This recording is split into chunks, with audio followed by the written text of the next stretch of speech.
خدا نے دامن محبوب کو جرم کھلتے جائیں گے اور وہ چھپاتے جائیں گے۔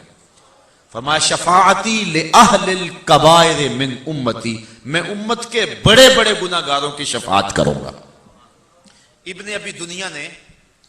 ایک روایت نقل کی ہے جس کا نام ہے حدیث بطاقہ۔ بطاقہ عربی میں کہتے ہیں کاغذ کے ٹکڑے کو۔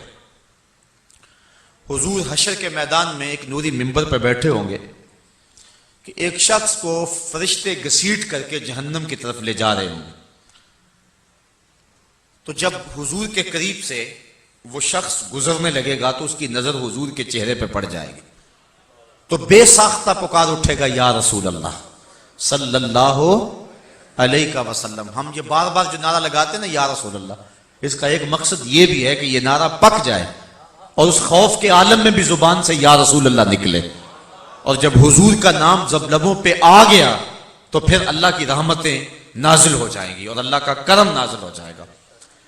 تو بے ساختہ وہ شخص پکارے گا یا رسول اللہ، تو حضور علیہ السلام جب اس کو دیکھیں گے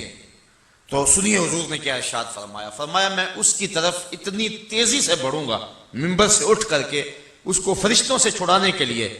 کہ میرے اوپر جو چادر ہوگی میرے پاس اس چادر کو سنبھالنے کا وقت بھی نہیں ہوگا، اور اتنی تیزی سے میں دوڑ رہا ہوں گا کہ چادر کا ایک کونا میرے کندھے پہ اور دوسرا کونا زمین پہ گھسیٹ رہا ہوں۔ یہ حضور نے حیرت بیان فرمائی،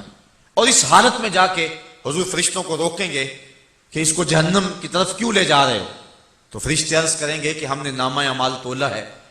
تو اس کی نیکیاں جو ہیں وہ تھوڑی ہیں اور اس کے گناہ زیادہ ہیں، لہٰذا ہم اس کو اس لیے جہنم میں لے جا رہے ہیں۔ تو حضور فرمائیں گے کہ اس کا نامہ اعمال دوبارہ تولا جائے۔ فرشتوں کو کوئی اعتراض نہیں ہوگا کہ نامہ اعمال تو تول لیا گیا، اب دوبارہ تو نہیں تولا جائے گا، کیونکہ فرشتے جانتے ہوں گے صدر دیوان حشر تو یہی سرکار ہے نا،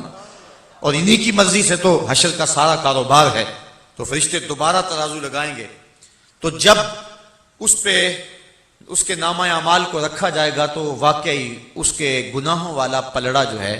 وہ بھاری ہوگا اور نیکیوں والا پلڑا ہلکا ہوگا،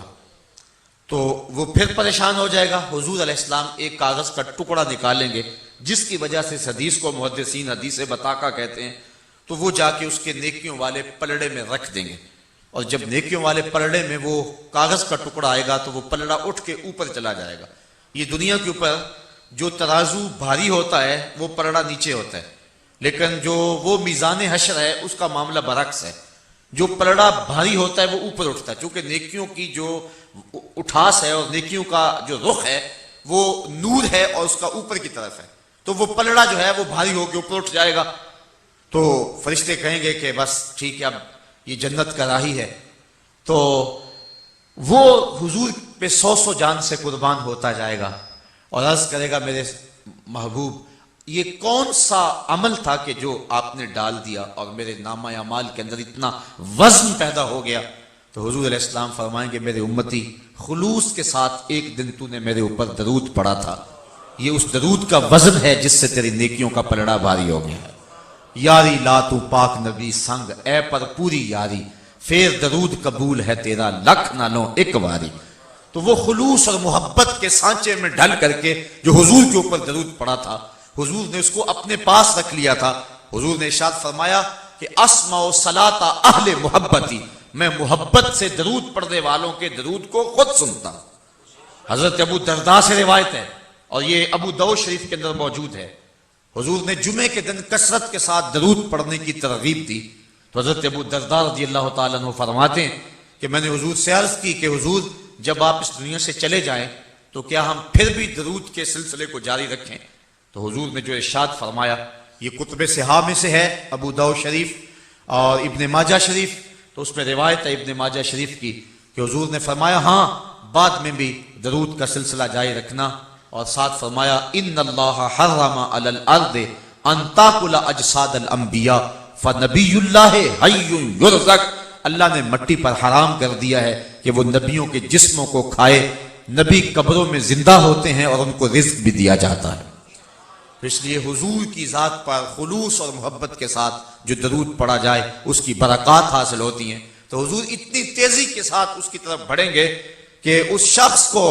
جو ہے وہ حضور فرشتوں سے چھڑائیں گے اور پھر آقا کریم اس کو جنت کی راہوں کا مسافر بنا دیں گے۔ تو یہ ہے حضور علیہ السلام کا نازک دل جو امت کے لیے دھڑکتا ہے، اور امت پریشان ہو تو حضور بے تاب ہو جاتے ہیں، یار امت